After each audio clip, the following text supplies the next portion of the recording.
Ibn Hajar al-Asqalani did give a lot of descriptions, on this issue and this chapter. So we are still reading. And remember, Salat al-Ghaib, we've mentioned it. I believe Sister Huda asked whether Salat al-Ghaib is actually legislated or allowed. Meaning, somebody is dead in New York City. The body is not here. Can we perform janazah prayer here?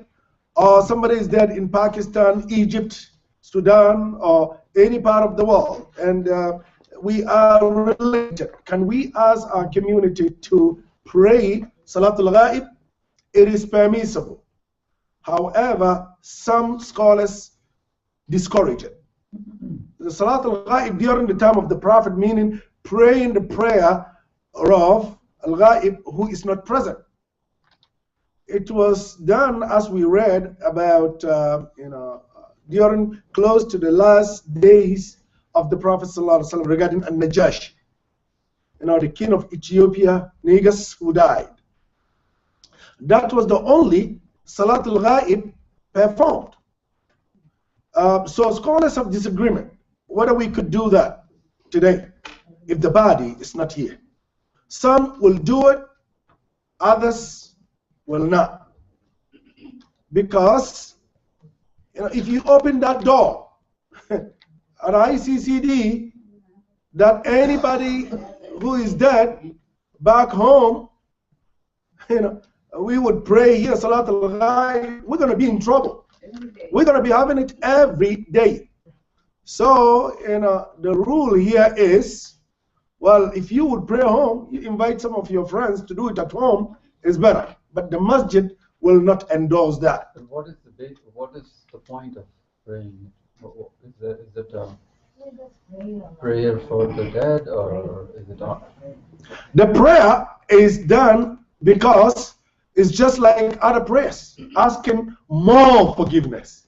The more, remember, Brother Abdul Haq, we read the hadith, the more people pray, the more there is likelihood of what? Forgiveness from Allah. So based on that, people want, if it is, of course, a matter of showing off, we read that too, where people will announce because they want hundreds of people to come and pray. That is completely discouraged. So, the reason is that the more people pray and asking Allah for forgiveness, the more the person is actually forgiven. So that is the essence of that. But it is actually discouraged by some of our great scholars. Abu Hanifa discouraged it. Imam Malik discouraged it. That no. And sometimes I know how people feel, especially our community here. Well, Imam, I want Salatul Ghaib for my grandfather back home. He raised me. Now, when you tell them, I respect that, but I don't condole that because it's going to create a problem. Well, Imam, you have to do it. You are our Imam. If you didn't do it, you hate me. So be it. Because I don't want to create problems, where people would start calling every week that, Imam, we need to do this, we need to do that, and it becomes a problem. So if such a thing happened, and you could do it at home, no problem. Or you could bring your own families at the masjid and do it, but don't come during Dhuhr when I'm here, saying that somebody is dead back home and we are praying Salat al-Ghaib. I'm not going to do it. And it's not out of, I'm not disrespecting you. I don't want to create a problem. And when I pray for one, it becomes a standard, a rule. You must pray for all.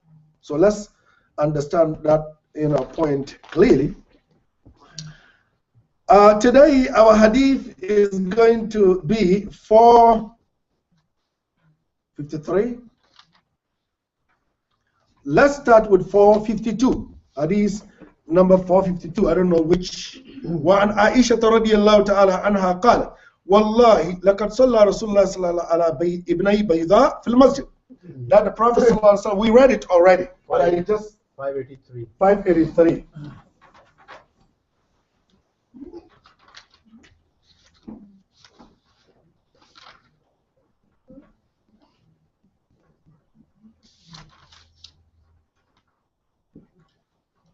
583 for those who have the version of Brother Ashraf, and those who have mine, 442.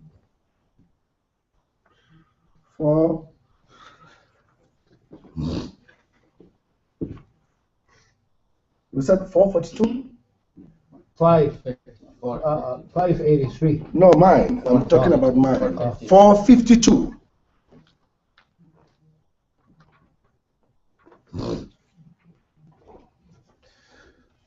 The hadith states whether we could pray Salatul Janazah in the masjid.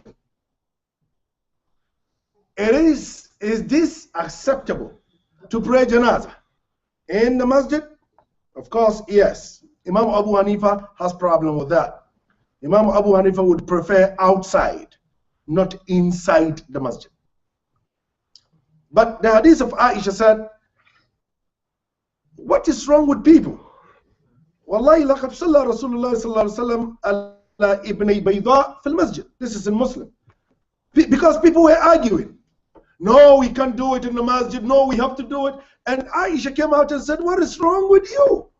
The Prophet prayed on the children of Bayda in the masjid. This hadith is a Muslim. So there is no problem whatsoever to pray the prayer of janazah, meaning if a person is dead, bring the body in the masjid and pray in the masjid. Yes. My book is not saying Bayda. What does it say? Naida. Naida. Is Bayda. Is Bayda? Yes, is Bayda. But leave it as it is, and let us confirm. Because sometimes the dots, remember, the dots were created later. The dots were not there during the time of the Prophet. So sometimes you would have these problems. With Bayda, Naida, because it's only a matter of dots. But the one that we have, because it explains more. Bayda, meaning the white person. Yes, Sister Huda. Yeah, it's just a little sukoon. Right. It looks like a dust.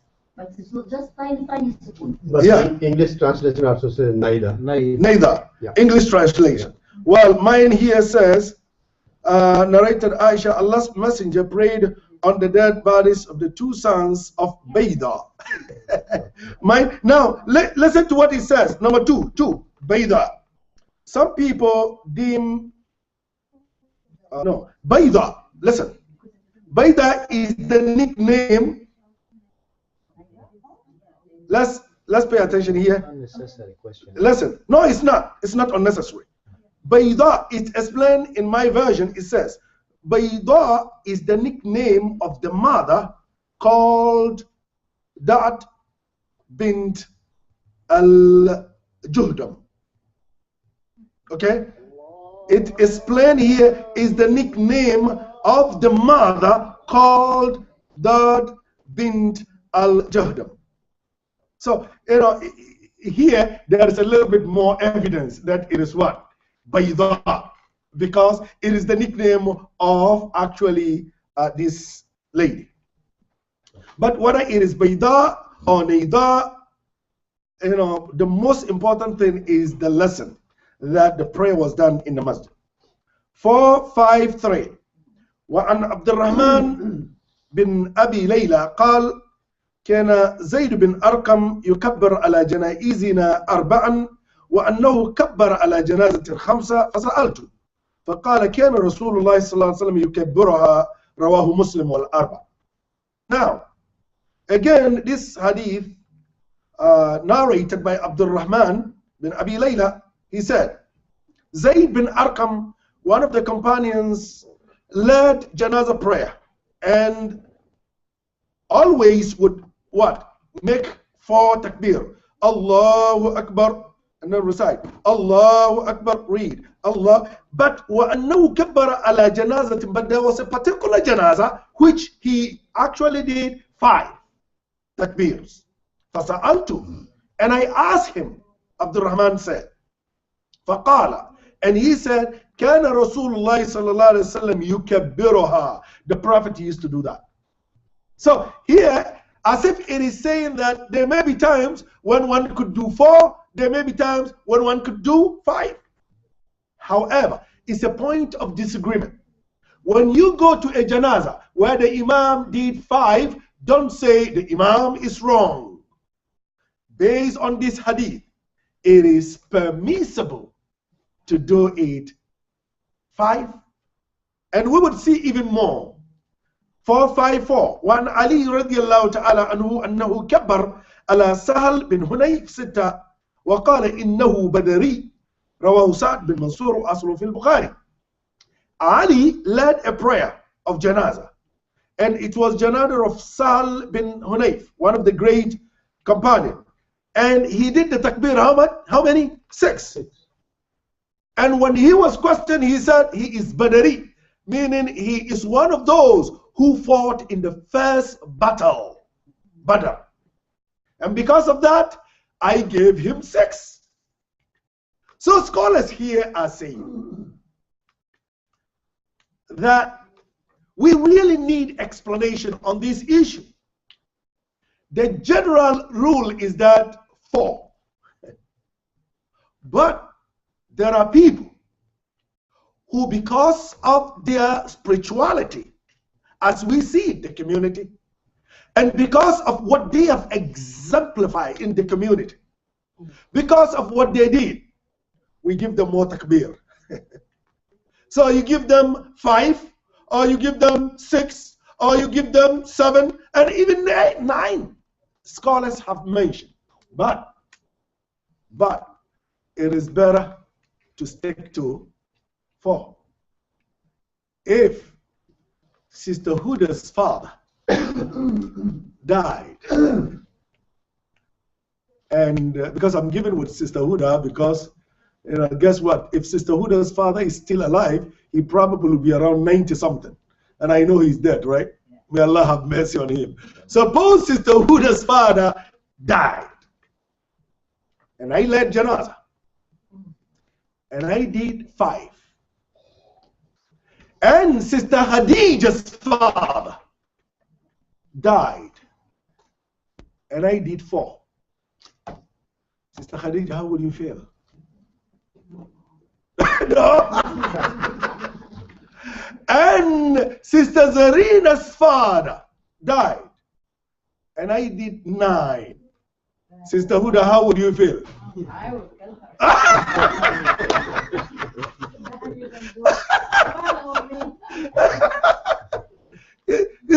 you see how something that's so easy would create a problem in my community.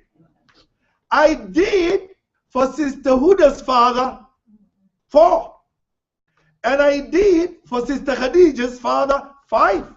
Sister Zarina's father 9. Imam is discriminatory. He is discriminating. He did 4 for my father and did 9 for the other. You would create a problem in your community. Definitely. Well, if you are the Imam, Brother Uthman, and you did for my father 4, and then Brother Abdul Haq's father, you did 9, I'm going to have a problem with you. I'm going to ask you why. You need to explain to me why my father 4 and Abdul Haq's father 9. So it's better to standardize it for everybody. However, there may be times when I will make a mistake, and I did the 5th one. Don't say, aha, Imam is doing, say subhanallah, let me know quickly. And I actually would come back, there will be no any sujood al-sahw, and then we move on. But for all, that rule, that standard would help us. Brother Uthman, you wanted to say something? Yeah, I mean, we know, like, when you do 4, yes, the first one, you read Al-Fatiha. we are coming there right now. Okay. We are coming. That's the next hadith, I believe. Now, وعن جابر رضي الله تعالى عنه قال كان رسول الله صلى الله عليه وسلم يكبر على جنائزنا 4 ويقرأ بفاتحة الكتاب في التكبيرة الأولى. Is that the question, Brother Uthman? Not really, because the first takbira al-Fatiha. Yes. The second, you do half of Salat Salat al-Ibrahimiyya. al-Ibrahimiyya. Then the third Third one, for the deceased. right, and the fourth for the Ummah. Yes. So if you do 5 or 6 or 7, what do you do on those rak'ahs? Brother Uthman, the question of Brother Uthman is, well, if we Allahu Akbar from majority view, we will read it now, they recite Fatiha. The Hanafis and the Maliks do not. You know, I did study my traditional studies in Maliki School of Jurisprudence. I read all the books of Maliki. When I went to university, then, you know, it was more of comparative fiqh, you know, choosing which one, you know, going with Abu Hanifa here, going with Maliki here. From Maliki School of Jurisprudence and the Hanafi School of Jurisprudence, no reading of Fatiha. Why? They said, yes, it is Salatul Janaza, but it is Salah, not Salah. It is Dua. That is the linguistic meaning of Salah, a Dua. Now, the first takbir, Allahu Akbar, from the majority viewpoint, recite Fatiha. Allahu Akbar, Salat al-Ibrahimiyya. Allahu Akbar, pray for the deceased. Allahu Akbar, pray for the Ummah. And then if you add the fifth one, continue pray for the deceased. Okay? The sixth one, deceased. The seventh one, deceased. The eighth one, deceased. The ninth one, the Ummah. So it's mostly concentrated on not reciting Fatiha, is about asking Allah to forgive more and more to the person who is actually lying in front of us. So even those who said 5, 6, 7, 8, 9 continue to pray for the deceased. That's what they said. What happened afterwards? After you finish the prayer? After you finish the prayer, Assalamu alaikum, and done. People will come after you. Well, they will come after me. As long as it's not you, I'm good. Yeah, definitely. Look, that is leadership. If you are not careful, if you think that everything that you read, you would implement in your community, you would create, you know, and you have to really define. When you lead, you have to define who is very close to me. Okay, you have to define. And you have to make sure that, yes, Brother Ashraf is very close to me, but definitely I'm not going to do for Brother Ashraf that would create, oh, Imam, you see, Brother Ashraf, No. You have to make sure that you do the right thing when you lead. Don't lean towards too left, likewise too right. Be in the middle and make sure you do the right thing. Yes, Sister Uda. When you say Assalamu alaikum, do you say it to one side, Assalamu alaikum to the right side, or you say it in both sides? Point of disagreement. You know, there was a janazah that I led here. And I Assalamu alaikum wa rahmatullah on the right and done. Okay? And there was, next time this person was following me, I said Assalamu alaikum wa rahmatullah, Assalamu alaikum wa rahmatullah on the other side. And he said, Imam, why? Janazah A, you did. Look at how even sensitive people are. He observed in one janazah, I did one, in the other janazah, I did two, and I said both are right. It's just like when you pray and you lead in salah, you know, as soon as Assalamu alaikum wa rahmatullah, before you turn left, all my brothers from Pakistan and India, Assalamu alaikum, before I finish. Somebody came here and was ready to fight because of that. Imam, your people here are doing bid'ah. No, well, let me change word. Not Pakistanis, Hanafis. Brother Ashraf, Hanafis. He said, your people will not even wait for you to finish the salam.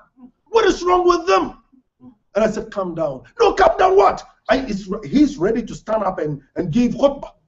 And I said, no, you cannot do that. I'm the imam here. And you need to learn something before. Okay, he followed me to the office. And I opened a book. That's the unique thing about this book. I opened the book and I said, the salam, all of them agree. All the scholars agree. The first taslim is wajib. But the second one is sunnah. And therefore, scholars disagree here whether to let the Imam finish the salam both before I or not. And they even went further to explain. Please don't feel bad. This class is for, we have to learn. Even some of the scholars did mention that. What about if I salam out, Assalamu alaikum wa rahmatullah, before I did the second one? I'm not a woman, but I menstruated. Before I did the second one. Or, before the second one, Brother Mohsen, I passed gas. What happened? Is my salah valid? Or I have to redo it again? That's where the Hanafis, they are very smart. They said, look, Dr. Tipu and his people, and Dr. Tai and his people said, you know what? I will do Salamu Alaikum as soon as the Imam finished the right one, because I don't want to wait for the Imam to do the second one. What about if I pass gas? I have to redo all the Salah again? No. So, that's one reason. Assalamu Alaikum. Before he turns here, they would go Assalamu Alaikum, but it is preferred that we let the Imam finish before we do it. But, however, is one Salah valid? Yes, of course. The first Taslim is an obligatory, but the second one is Sunnah.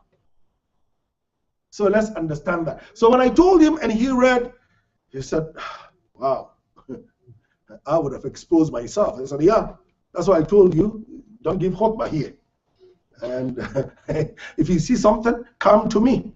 And maybe there are things that you actually are yet to read. So these are issues about the taslim of janazah. We would get there. One more question. Now, do the followers have to raise their hands along with the Imam when they say takbir? Or Allah, this is also a point of disagreement about whether we have to be raising, Allahu Akbar, Allahu Akbar. Even on Eid, it's a point of disagreement among. So if you have Imam who says Allahu Akbar, he's doing this, Allahu Akbar, Allahu Akbar, Allahu Akbar. There's nothing wrong with that. Raising of the hand is something that is encouraged by majority. And it's just like when we pray. Of course, from the Hanafi school of jurisprudence, the first one, Takbirat al-Ihram, you raise your hand, Allahu Akbar, but the rest, no. Is this a problem? No, it is not a problem. It's a point of disagreement. And I believe when we read these things, it helps us to respect our diversity. You will never have a problem with somebody doing something that you don't do. If you begin to have that, people here, the heart is pounding. Allahu Akbar, Allahu Akbar, Allahu Akbar, Allahu Akbar. Ashhadu an la ilaha illallah, Ashhadu an la ilaha illallah, Ashhadu anna Muhammad. I told you this story too. A brother came here and prayed. He said, Imam, a'udhu billah, your community is corrupt. You need to teach them the Sunnah. I said, what is the Sunnah? He said, Iqama is not adhan. They have to, Allahu Akbar, Ashhadu an la ilaha illallah, Ashhadu anna Muhammad Rasulullah, Hayya ala salah, Hayya ala falah, Qamat salah, Qamat salah. Allah, what is Allahu Akbar, Allahu Akbar? I've come here 2 times, 3 times. They all do it 4 times. Why? I said, brother, calm down. No, he's ready to fight. He's ready to give khutbah. I said, calm down. Let's go to my office. Let's read. Okay, let's learn something. We read and he said, okay. Okay, I'm sorry. So definitely we need to understand this things. Don't let your nafs override, saying that no, because this masjid is doing this way, it is a standard criteria, or my country, Egypt, or Saudi Arabia is a standard. We do this as Masjid al-Haram, and I know what I've gone through here about Salat al-Tarawih. Again, oh my God, Imam, we have to pray 20. And I said, in Masjid al-Haram, this brother is Hanafi, okay? But, he will not go with what is happening in Saudi Arabia, but only Salat al-Tarawih. In Mecca, they pray 20. Why are we praying less here?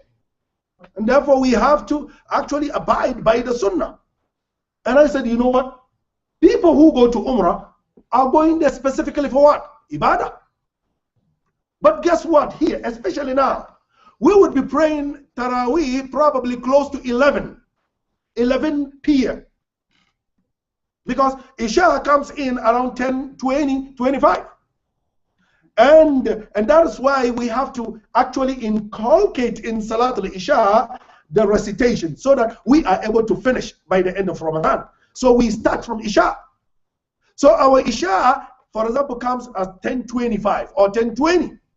We would continue to pray until that 8 rak'ah. Guess what time we're going to leave here? 8 rak'ah.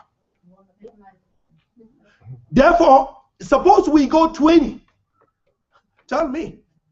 And even if we are reading it so short, wallahi, we're going to add at least 20 minutes, at least, or 30 minutes to Taraweeh. What time do we get home? Some of us would drive. I come in here 30 minutes. With no traffic, from Clifton Park is 30 minutes. Suppose we leave here 12:30. What time should I get home? 1 o'clock. We would go to work. You know, and on and on. So our situation here, 8 rak'ah is enough. And that is the most authentic.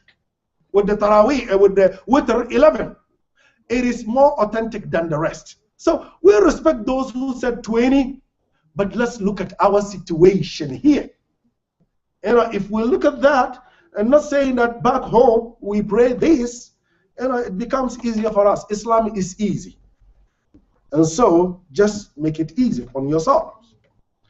Okay, so and Jabir radiallahu ta'ala anhu, كان رسول الله صلى الله عليه وسلم يكبر على جنائزنا 4 ويقرأ بفاتحة الكتاب في التكبيرة الأولى.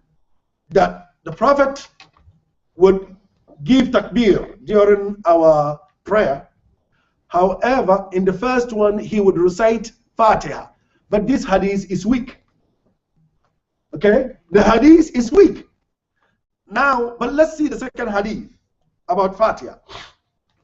وعن طلحة بن عبد الله بن عوف قال صليت خلف ابن عباس على جنازة فقرأ فاتحة الكتاب فقال لتعلموا أنها سنة رواه البخاري. Now, what is the difference between this hadith and the first one? This hadith says, Talha bin Abdullah, the son of Ibn Auf, said, we prayed behind Ibn Abbas, one of our janazah, and فَقَرَأَ بِفَاتِحَةِ الْكِتَابِ, he recited Fatiha. فَقَالَ, and he said, لِتَعْلَمُوا, know that, أَنَّهَا sunnah, it is sunnah to recite Fatiha in Salat al-Janazah, during Janazah. Know that it is sunnah. This is in Bukhari. Now, what is the difference between this and the previous one? The previous one says the Prophet sallallahu alaihi wasallam did it, right? The second one is it was Ibn Abbas who did it and said it is sunnah. That is different, huge difference.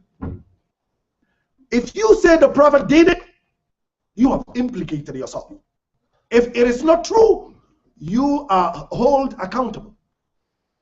But if Ibn Abbas said, this is what I did, but you need to know that it is sunnah, it may be that the companions, majority of them agree that they're doing it. And that has become part of the sunnah. Although sunnah means the tradition of what? Muhammad sallallahu alayhi wasallam. And because of this hadith, which is in the Bukhari, majority of the scholars are of the opinion that reciting Fatiha during janazah is prescribed. But for those who do not recite Fatiha, don't make it a big deal that you should not. You know, one of the janazah here, one of the brothers actually, you know, it was just like telling me, well, Imam, you cannot say this here. You know, we here, majority of us are Hanafis, don't say that we should recite Fatiha during janazah. And I said, I'm not leading Hanafis, okay?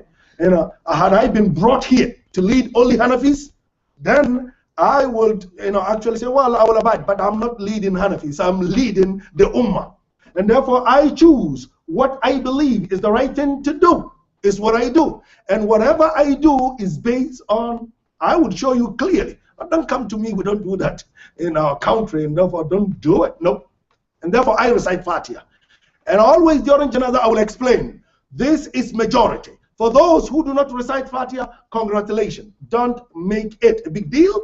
Those reciting Fatiha, congratulations, don't make it a big deal. That is the problem of the Ummah, intolerance, unfortunately. But if you learn your Quran, if you learn your Sunnah properly, you would understand that it is easy, as we've explained about Taraweeh. Let's conclude our class here. Quick question before we adjourn till next week, inshallah. Question on Janazah. Yes. Okay, good. It seems we have digested, understood the point, digested it. We would continue. Dr. Tipu is not here to know, to let us know when our Janazah workshop is going to be. Because now I threw it back to him to get us a date. Inshallah. Subhana rabbika rabbil izzati amma yasifun.